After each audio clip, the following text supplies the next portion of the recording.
ይቅርታ ስልክ ስላቋረጠኝ ስለገባ ነው። ይሄንኑ አንድ ላይ መያዝ ስለማላቅበት ተከታታይ አድርጌ አስቀምጥላችኋለሁ፣ አዳምጡት።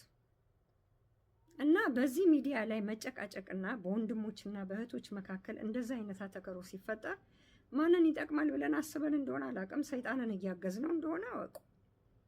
የዲያብሎስን ስራ ሊያፈርስ የእግዚአብሔር ልጅ የተገለጠው በእናንተ ውስጥና በእኔ ውስጥ ሆኖ እኛ ራሳችን የዲያብሎስን ስራ ሰርተን ማንንም ልናድን አንችልም። በአንተ ምስክርነት፣ በአንቺ ምስክርነት ክርስቶስ ኢየሱስ ብዙ ሰዎችን ቢደግፍ 90% እና 80% አተከሮ ከሆነ እግዚአብሔር በምሕረቱና በጸጋው እነኛን ሰዎች ተገናኝቷቸዋል። ለእናንተም ሞገስ ስለሆናችሁ ተቀብለዋቸዋል።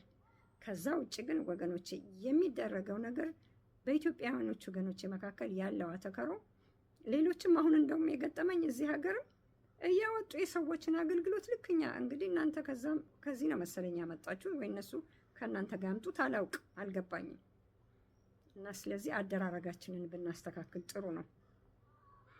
ግማሹ ትዳሩ ታምሶበት፣ ግማሹ ልጆቻቸውን እያጡ፣ ልጆች ኪድናፕ እየተደረጉ ያልሆነ ቦታ እየተወሰዱ ጥቃት እያለ አገር በእንደዚህ አይነት ነገር ድብልቅልቋ ወጥቶ እያለ እንካ ሰላንቲያ መግጠምና ለስማችን የኔን ክርስትና ሙልጭ አድርገው ይሳደቡ ከፈለጉ፣ ምክንያቱም ዲላቸው ከእግዚአብሔር ጋር ነው እንጂ ከኔ አይደለም፣ ይሳደቡ።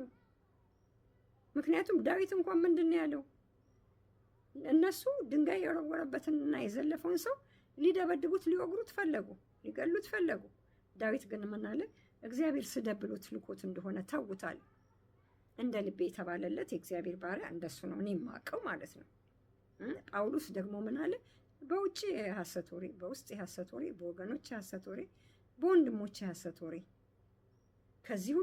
በዚህ ሁሉ ግን ከአሸናፊዎች እንበልጣለን፣ በክርስቶስ ኢየሱስ ከአሸናፊዎች እንበልጣለናል።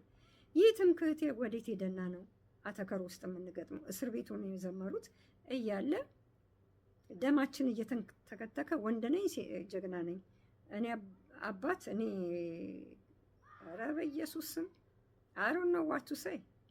ስለዚህ አቁሙ። እናንተ ወጣቶች ደግሞ አንድ ነገር ልንገራችሁ፣ ሴሌክቲቭ ነው። በቃ ወሬኛ አድመኞች፣ እነዚህ ክርክር፣ ጭቅጭቅ፣ ሃይማኖትን እናቃለን እንተነትናለን ብለው የሚሉትን ሰዎች አትስሟቸው። ኃይል ከሌላችሁ ያንን ነገር የሚጠቅማችሁን ብቻ ዘርዝራችሁ ማለትም ፊልተር አድርጋችሁ የማትሰሙት ከሆነ ዲስትራክት የሚያደርጋችሁ ከሆነ አትስሙት።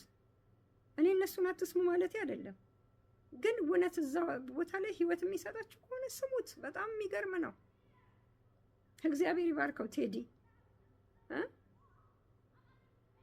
ኢንተርቪው የሚያደርጉት ሰዎች እንኳን እኮ ነው የተቸገሩት፣ በተለይ በእኛ በቅዱሳን። አሁንም ደግሜ ይናገራሉ፣ ልመጣ እችላለሁ። ስለዚህ ከምትሰሙት ነገር ተጠበቁ ስለሚል የእግዚአብሔር ቃል መርጣችሁ ስሙ። እኔ ከድሮ ጀምሮ የምለው ነገር አለኝ። አሁን እዚህ ስላነበብኩ ወይ ስለሰማው አይደለም።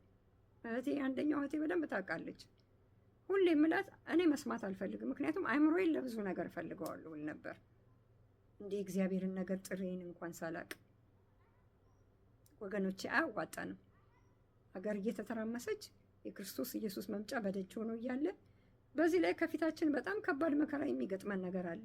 ባይብል ገልጠህ ልታነብ የማትችልበት ጊዜ፣ አነጣጥሮ ገዳይ በተዘጋጀበት ዘመን ላይ ለመሞታቸው እንኳን ቁጭት የሌለባቸው ሰዎች አሉ፣ አጭሩን እድሜያቸውን የተጠቀሙበት። ግን ብዙዎቻችን እዚሁ ፕላትፎርም ላይ ወጥተን የምንጨቃጨቅ ሰዎች ከ50 ዓመት በላይ ነን። አዶን ኬር ምን እንደምትሉ አላውቅም እናንተ። ብዙዎቻችን ከ50 ዓመት በላይ ነን። በተለይ አተከሮ ፈጣሪዎች ማለት ነው። የአንዳንድ ሰዎች ወጣቶች ጋር ገባለሁኝ። እንዴት አድርገን ጥሩ ነገር እናድርግ፣ እንዴት አድርገን ጥሩ ባል ስለመሆን፣ ጥሩ ሚስት ስለመሆን ዲስከስ ተከባብረን እያሉ ተጨቃጫቂና ነገረኛ ሰው ሲገባ ድራፕ እያደረጉ ነው የሚያናግሩት። ቢሰሌክቲቭ ወጣቶች በጣም ነው የምወዳችሁ። እናንተ ደግሞ አሁን እንዳነበብኩት ቃል የማቴዎስ 5ን አንብቡት።